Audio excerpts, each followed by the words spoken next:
Hello గురువుగారు. Hello madam గారు. Welcome to LJ crazy vlogs. ఈరోజైతే మా పాప ఎగ్ ఫ్రైడ్ రైస్ చేయమని ఒకటే అల్లరండి. ఇంకా తన చిన్న కోరికను కూడా తీర్చకపోతే ఎలా అని చెప్పి నేను కూడా స్టార్ట్ చేసేసానండి. దానికోసమైతే నేను ఒక 3 ఎగ్స్‌ని తీసుకొని చక్కగా బీట్ చేసుకొని ఆయిల్‌లో ఫ్రై చేసి పక్కకు తీసేసుకున్నానండి.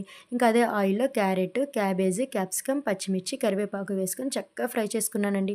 మా పాప నార్మల్‌గా అయితే వెజిటబుల్స్ తినడానికి అస్సలు నచ్చదు. కానీ తనకి ఇలా చేస్తే ఇష్టమండి. అందుకని ఇలా చేశాను.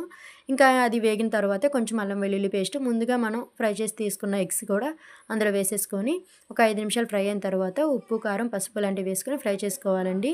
నేనైతే సోయా సాస్ లాంటివి అయితే వాడనండి, పిల్లలకు మంచిది కాదని.